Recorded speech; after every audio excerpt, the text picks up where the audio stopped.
எங்க தலைமை வந்து எந்த ஒரு கண்டென்ட்டுக்காக குரல் கொடுத்தாலும் இமீடியட்டா மறுநாளே வித்தின் 24 hours சொல்யூஷன் கிடைக்குது. இதை நீங்க ஒத்துக்கிறீங்களா? ஆளும் கட்சியா ஆளாத கட்சியான்றத நமக்கு முக்கியம் கிடையாது. அந்த அம்மா ஃபுல் ஃபிளெட்ஜா பேசுறது பார்த்தாலே எங்கேயோ பணம் வாங்கிட்டு தான் இந்த டாக்க பேசுறாங்கன்றது நாமளே தெரிஞ்சுக்க வேண்டிய விஷயம் தான். சோ அப்படின்றப்போ சினிமா துறையில இருந்து வந்தாருன்னு கிடையாது. எங்க தலைவர் இருக்க பயம். களத்துக்கு வராமையாங்க நீங்க பயந்துட்டு ஒரு விஷயமும் செய்றீங்க. களத்துக்கு வந்ததுனாலதானங்க பயத்துல மறுநாள் எல்லாமே ப்ரொசீடிங்ஸ் ஆகிட்டு. விசில் அடிக்கிற கொஞ்சம் நீங்க பேசுறீங்களே, 2026 நீங்களே எங்க தலைவனுக்காக விசில் அடிக்க போறீங்க. வணக்கம், நான் இந்திரா தன்ராஜ், வழக்கறிஞர், சென்னை உயர்நீதிமன்றத்தில் இருக்கேன், தமிழக வெற்றி கழகத்தில் இருக்கேன். இன்னைக்கு வந்து பாத்தீங்கன்னா ரீசெண்டா வீரலட்சுமி அம்மா வந்து ரொம்ப அவதூறா பேசியிருந்தாங்க எங்க தலைவரை பத்தி. அது சார்பா தான் பேசுறதுக்காக நான் இந்த பிரஸ் மீட்டே வச்சிருக்கேன். பாத்தீங்கன்னா விஜய் எல்லாம் ஒரு ஆளே கிடையாது, நீ எல்லாம் ஒரு ஆளே கிடையாது அப்படின்னு சொல்லிட்டு ஒருமையில பேசினாங்க. எங்க தலைவர் ஒரு ஆளா இல்லையான்றது அவங்களுக்கு ப்ரூஃப் பண்ணணும்னு அவசியமே கிடையாது. ஐ டு ஐ பேச சொல்றாங்க. ஐ டு எதுக்கு அவங்க கிட்ட பேசணும்? எங்க கிட்ட வாங்க, 1 to 1 எங்க கிட்ட பேசுங்க, நாங்க அதுக்கு ரிப்ளை கொடுக்குறோம். முதல்ல எங்க கிட்ட பேசிட்டு எங்களை தாண்டி எங்க தலைவன் கிட்ட போக சொல்றோம். ரெண்டாவது என்ன பேசுறாங்க? டைலாக் பேப்பரை பார்த்து பேசுறேன்றாங்க. டைலாக் பேப்பரை பார்த்து யாரு தாங்க பேசாம இருக்காங்க? இப்ப இருக்கிற சிஎம் கூட பாத்தீங்கன்னா பேப்பர் எடுத்து தாங்க பேசிட்டு இருக்காரு. ஒரு டெபுட்டி சிஎம்க்கு உடம்பு சரியில்லைன்றதே ஒரு பேப்பர் எடுத்து வாசிக்கிறாருங்க. அது உலகமே பார்த்துச்சு. இந்த அம்மா பார்க்கவே இல்லை போல இருக்குது. அது கூட தெரியாம டைலாக் பேப்பரை வச்சு பேசுறேன்னு சொல்லிட்டு இவங்க வந்து பப்ளிசிட்டிக்காக வந்து பேசிட்டு இருக்கிறாங்க. அப்புறம் வந்து பாத்தீங்கன்னா விஜய் எல்லாம் ஏன் அரசியலுக்கு வந்தாரு, சினிமா துறையை விட்டு வந்தாரு அப்படின்னு கேக்குறாங்க. சினிமா துறையில இருந்து வரக்கூடாதுன்னு எந்த சட்டங்க சொல்லுது? எந்த சட்டம் சொல்லுது? இந்திய அரசியலமைப்பு சட்டத்தின்படி 18 வயசு நிரம்பின ஒவ்வொரு இந்திய குடிமகனும் நம்மளுடைய ஜனநாயகத்துக்காக பற்று உள்ள ஒருத்தனும் வந்து நிக்கலாம். அதுக்கு 100% ரைட்ஸ் இருக்கு. அப்படின்ற பட்சத்துல நீ ஏன் வந்தன்னு கேட்கறதுக்கு அவங்களுக்கு ஒரு ரைட்ஸும் கிடையாது. அப்புறம் என்ன கேக்குறாங்க? நீங்க வந்து சினிமா அரசியலை பத்தி பேசிருக்கீங்க, நேத்து வந்தவங்க அரசியல் பேசுறாங்கன்னு சொல்றாங்க. ஏன் நேத்து வந்தவங்க பேசக்கூடாதா? இல்ல பழைய ஆள் தான் அரசியல் பேசணுமா? இத்தனை வருஷமா வீரலட்சுமி அம்மா இருக்கிறாங்களே, என்ன அரசியல்ல பேசிட்டாங்க, என்ன சாதனை பண்ணாங்க? அவங்களால பண்ண முடியாதனாலதான் எங்க தலைவர் நேரடியா வராரு, களத்துல இறங்குறாரு. எந்த கட்சியும் செய்ய முடியாத பல விஷயங்களுக்காக தான் எங்க தலைவர் உயர்ந்த ஸ்தானத்தை விட்டு இறங்கி வந்து நேரடியா கட்சி சார்பா எங்களுக்காக சேவை செய்யறதுக்கு வந்திருக்காரு. இத முதல்ல இந்த வீரலட்சுமி அம்மா தெரிஞ்சுக்கணும். அது தெரிஞ்சுக்காம அறவே காடு மாதிரி இஷ்டத்துக்கு வாய்க்கு வந்ததெல்லாம் பேசிட்டு இருக்காங்க. எங்க வந்த எம்புரான் படத்துக்கு லெட்டர் கொடுத்து ப்ரொடெக்ஷன் கேட்க வந்த நீங்க அங்க அந்த டாபிக் பத்தி பேசாம இந்த மாதிரி படம் எடுக்கிறதுக்கு தெம்பு இருக்குதா, திராணி இருக்குதா, தில் இருக்குதான்னு கேக்குறாங்க. எதுக்குங்க தெம்பு திராணி ஒரு படம் நடிக்கிறதுக்கு? வெறும் 3 மணி நேரம் என்டர்டைன்மெண்ட் படத்துக்கு தெம்பு திராணி தேவையில்லைங்க. ஆனா இந்த படத்தை பத்தி பேசுறதுக்காக ப்ரொடெக்ஷன் லெட்டர் கொடுக்க வந்துட்டு எங்க தலைவனை பத்தி அநாகரிகமா பல கண்டென்ட் பேசிட்டு போயிருக்காங்க. எதுக்கு பேசினாங்க? யாரு சொல்லி கொடுத்து பேசினாங்க? ஒரு 200 ரூபாய்க்கு ஆசைப்பட்டு ஒரு மைக்கு புடிச்சு பேசிட்டு போயிட்டாங்க. அது மட்டும் எனக்கு பெருசா தெரியலங்க. பப்ளிசிட்டியை பத்தி பேசுறாங்க இவங்க. எங்க தலைவனோட முகத்தை வச்சுதான் அவங்க பப்ளிசிட்டியா தன்னை வந்து பப்ளிசிட்டி படுத்திக்கிறாங்க. இதுல இருந்து என்ன தெரியுது? ஒருத்தரும் தன்னோட பப்ளிசிட்டிக்காக எங்க தலைவர் முகத்தை யூஸ் பண்றாங்க. இதுதான் நாங்க வந்து எல்லாரும் புரிஞ்சுக்க வேண்டிய விஷயம். மக்களாகிய எல்லாருமே புரிஞ்சுக்க வேண்டிய விஷயமே இதுதான். அப்புறம் இன்னொரு என்ன கேள்வி கேக்குறாங்க?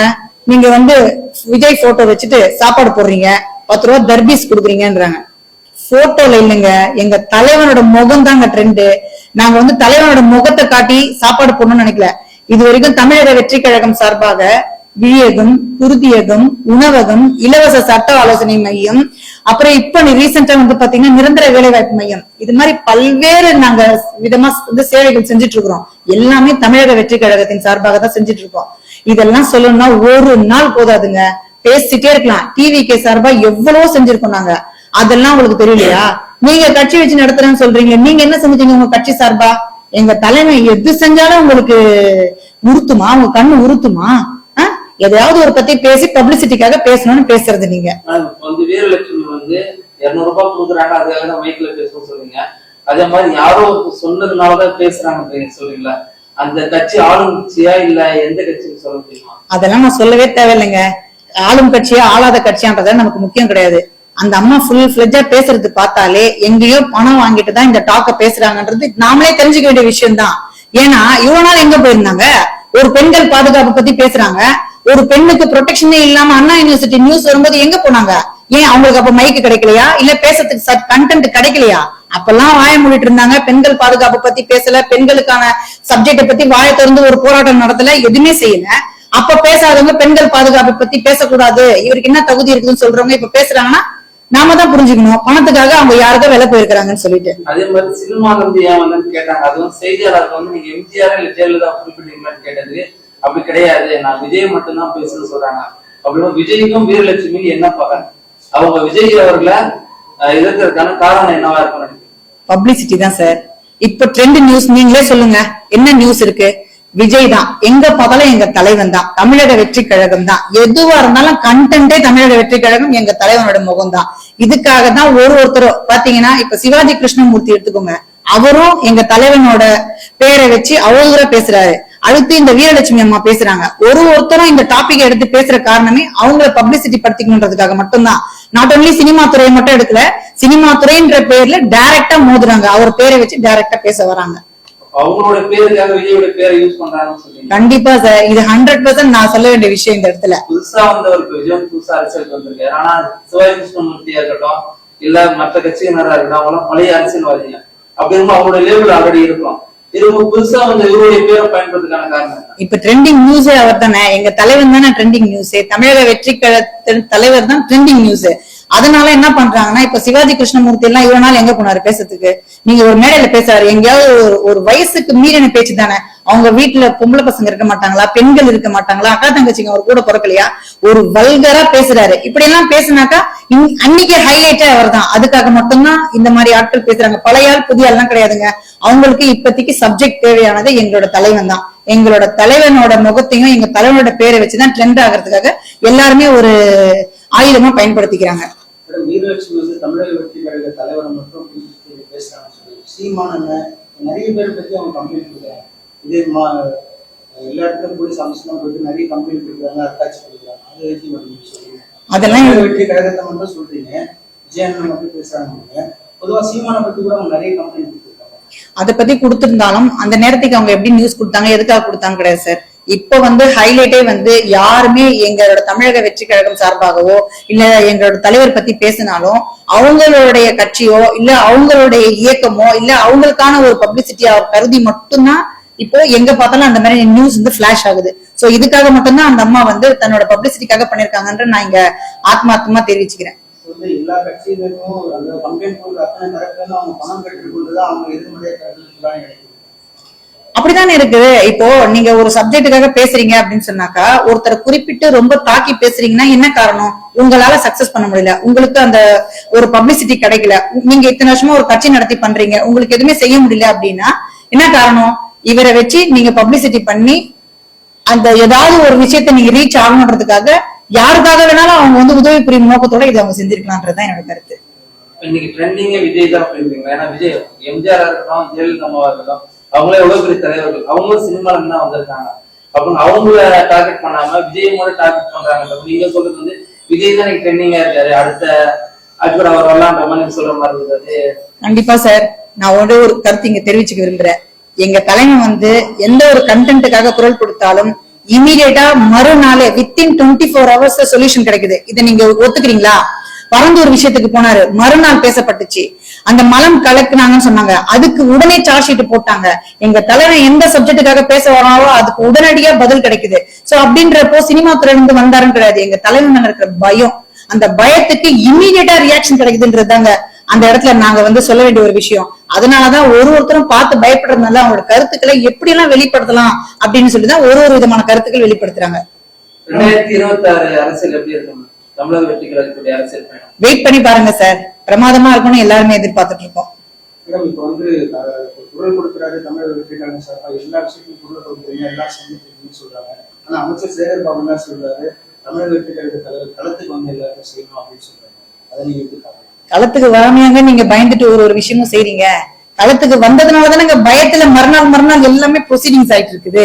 சோ இப்ப இதுல இருந்தே நீங்க தான் புரிஞ்சுக்கணும். நீங்க கேட்ட கேள்வி உங்களுக்கே, அவர் களத்துக்கு வந்து நின்னாலே மறுநாள் நீங்க பயந்து வேலை செய்றீங்க. சோ அதனால இன்னும் ஆத்தென்டிக்கா அவர் வரும்போது இன்னும் நீங்க பயந்துட்டு தான் வேலை செய்ய போறீங்கன்றது நாங்க தெரிவிச்சுக்கிறோம். இதுல இருந்து பாதிக்கப்பட்ட மக்களை அந்த இடத்துக்கு வர வச்சு பணங்களுக்கு வர வச்சு நலத்திட்ட உதவி வழங்குறாங்க. ஆனா பாதிக்கப்பட்ட இடத்துக்கே சென்று போய் நலத்திட்ட உதவி திமுக அரசு வழங்குன்னு சொல்றாங்க அமைச்சர் சேகர்.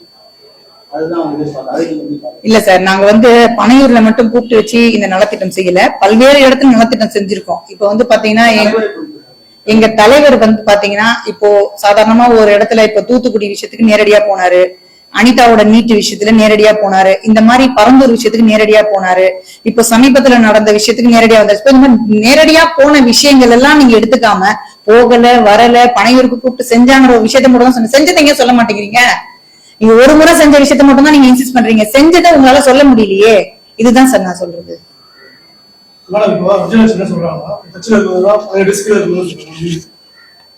சார் அவங்க சொல்றாங்க உங்ககிட்ட இருக்க ஆளுங்க எல்லாம் 18 வயசுக்கு கீழே இருக்க விசில் அடிக்கும் குஞ்சுன்னு சொல்றாங்க. அவங்க எல்லாம் ஒரு காணல் நீர்னு சொல்றாங்க.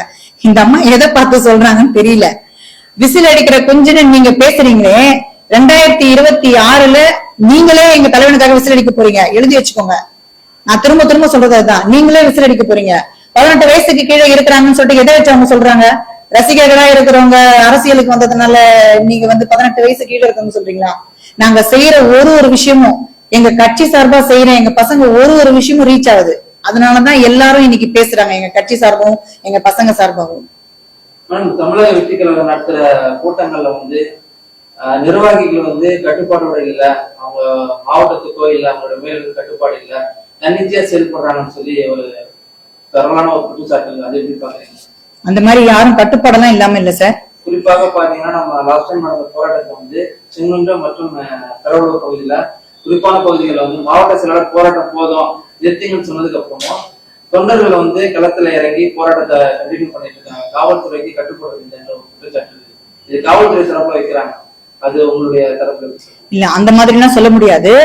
போராட்டம் நல்லபடியா நடந்தது. சில இடத்துல அரெஸ்ட் ஆனாங்க. மோஸ்ட்லி பாத்தீங்கன்னா அமைதி போராட்டம் தான் நாங்க மேற்கொண்டோம். ஏன்னா அமைதியான வழியில நாங்க இந்த போராட்டம் நடத்தினதாலதான் எங்களுக்கு எந்த காவல்துறையும் அப்ஜெக்ஷன் சொல்லல, எந்த காவல்துறையும் எங்களை ஹராஸ் பண்ணணும்னு நினைக்கல. ஏதோ ஒரு சில இடங்கள்ல நடந்த விஷயத்துக்காக நாங்க இந்த விஷயத்தை அட்மிட் பண்ணிக்கவே முடியாது. போராட்டம் நாங்க அமைதியா தான் நடத்தணும், நல்ல முறையில் நடத்தணும், கட்டுப்பாட்டோட தான் நடத்தணும்.